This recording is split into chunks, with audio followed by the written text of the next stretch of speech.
The fake CEO's downfall. Leo had a very nice watch. It wasn't real. His suit was sharp. It was rented. His smile was confident. It was fake. Leo, at 28, was pretending to be the CEO of a tech company that didn't exist. He called it Next Fear. It all started 6 months ago. Leo was broke, sharing a messy apartment with two roommates and delivering food on a scooter for a living. One rainy night, he delivered a fancy salad to a tall glass office building. As he waited in the shiny lobby, tripping on the marble floor, a man in an expensive coat mistook him for someone else. "Mr. Thorne, so sorry I'm late for the investor lunch." For a second, Leo froze. Then something in him snapped. He was tired of being invisible. He straightened his back. "No problem at all," he said, his voice deeper. "Let's go." That hour was magic. He sat at a table with important people, nodding along using big words he'd heard in podcasts. He didn't know anything about scalable SaaS platforms or venture capital seed rounds, but he watched. He saw how the real CEOs talked, slow, like they had all the time in the world. He saw how they listened, like they were doing you a favor. He left with a business card pressed into his hand and a wild idea in his head. What if he didn't have to go back to his scooter?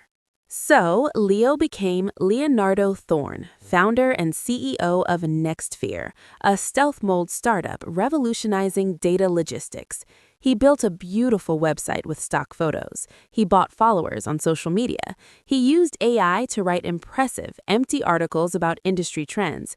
He rented a fancy office space for 1 hour a month to take video calls, always angling the camera to hide the empty desks.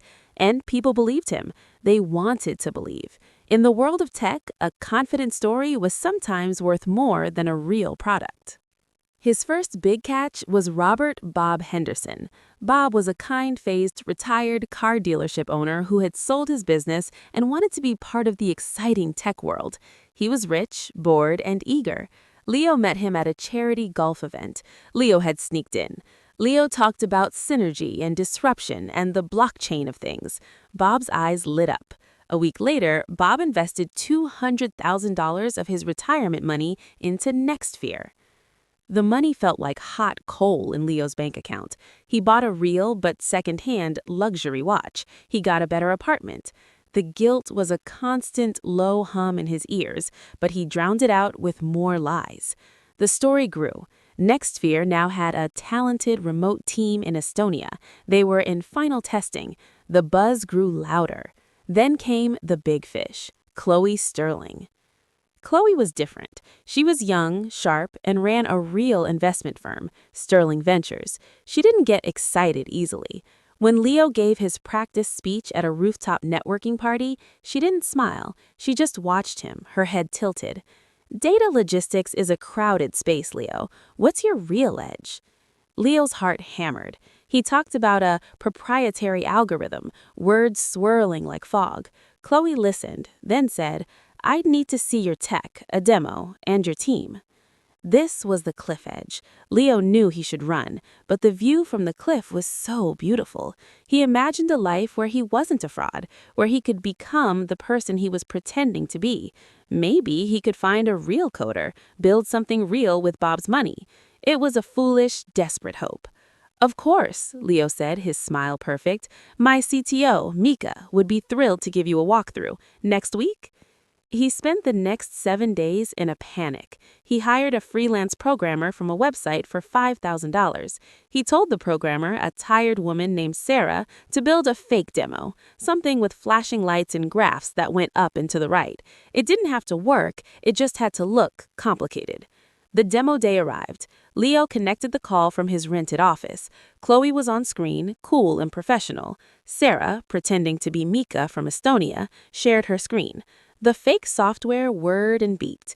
"Fascinating," Chloe said after 10 minutes. "Can you show me the code architecture, the backbone?" Sarah froze. Leo's blood went cold. "The architecture is proprietary, Chloe," he jumped in. "We can't show the core code for security reasons."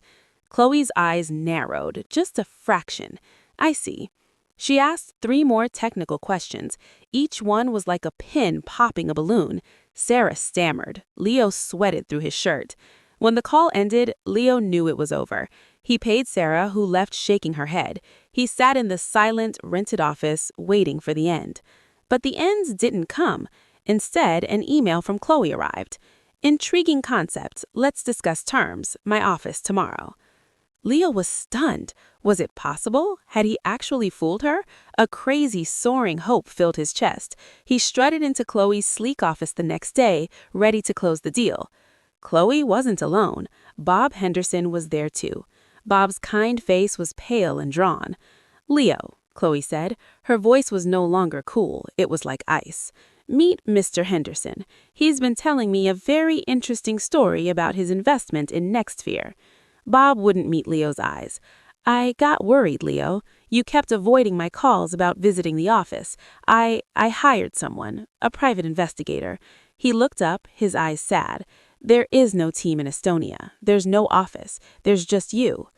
Leo's world collapsed. The air left the room. He looked at Chloe. She wasn't surprised. She knew since the demo. "I suspected it was smoke and mirrors, but I needed proof. Bob's investigation was very helpful. You're not a CEO, Leo. You're a con artist." The word was a slap. Con artist. It sounded so ugly, so criminal. He thought of himself as a storyteller, a dreamer. It wasn't supposed to be like this, Leo stammered, his smooth talk gone. "I was going to build something real. I just needed a start." "You started with a lie, and you built a house on it. It was always going to fall down." What happened next was a blur. Bob, heartbroken and angry, threatened to go to the police.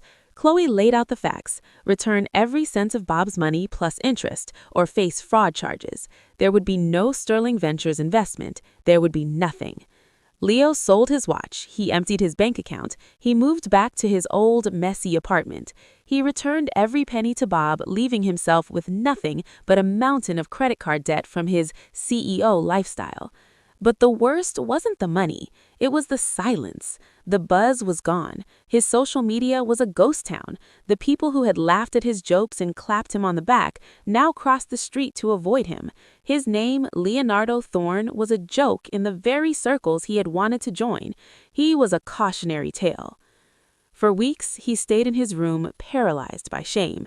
He had to go back to delivering food. The first time he put on the delivery uniform again, he wanted to cry. He rode his scooter through the city, past the glass buildings he had once pretended to own.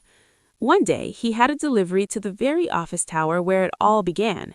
As he walked through the familiar lobby, head down, he heard a voice. "Hey, you." He looked up. It was a young woman, maybe his age, sitting at a small reception desk for a tiny startup. She looked stressed. "Sorry," she said, managing a smile. "Our coffee machine is a monster and it's exploded all over the real intern. Any chance you know how to fix a printer? It's eating our only contract."